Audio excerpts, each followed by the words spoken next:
നമ്മുടെ കരളിനെ കാക്കാനുള്ള 5 റൂളുകൾ ഞാൻ പറഞ്ഞു തരികയാണെന്നുണ്ടെങ്കിൽ കേൾക്കാൻ നിങ്ങൾ തയ്യാറാണോ? നമ്മുടെ ശരീരത്തിലെ ഏകദേശം 500-ലധികം ഫങ്ഷൻസ് ആണ് കരൾ നിർവഹിക്കുന്നത് എന്ന് ഞാൻ പറഞ്ഞിട്ടുണ്ടായിരുന്നു. ഓർക്കുന്നുണ്ടോ? ഒരു കേടുപാടും വരാതെ നമ്മുടെ കരളിനെ സൂപ്പർ ഹെൽത്തി ആയിട്ട് വെക്കുന്നത് എങ്ങനെയാണെന്നറിയോ? ഇതില് ഇമ്പോർട്ടന്റ് ആയിട്ടുള്ള കാര്യം ഷുഗർ കട്ട് ചെയ്യുക എന്നുള്ളതാണ്. പഞ്ചസാരയും മൈദയും ലിവറിന് ഒട്ടും ഇഷ്ടമല്ലാത്ത ഫുഡുകളാണ്. എന്നാൽ അതിനു പകരം പഴങ്ങളോ നാരുകൾ അടങ്ങിയിട്ടുള്ള ഭക്ഷണങ്ങളോ ശീലമാക്കുകയാണെന്നുണ്ടെങ്കിൽ അത് കരളിന് ഇഷ്ടപ്പെടും. വ്യായാമം ചെയ്യണം.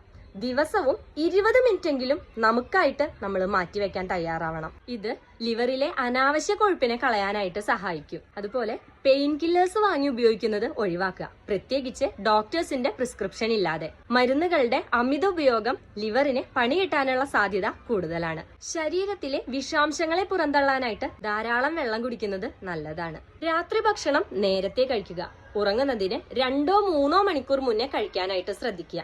ഇത് ലിവറിന് റെസ്റ്റ് കൊടുക്കാനായിട്ട് ഹെൽപ്പ് ചെയ്യും. ലിവർ കേടായാൽ മാറ്റിവെക്കുന്നത് ചിലവേറിയ ഒന്നാണല്ലേ. അതുകൊണ്ട് ഇന്നു മുതൽ ഈ മാറ്റങ്ങൾ വരുത്തി തുടങ്ങിക്കോളൂ.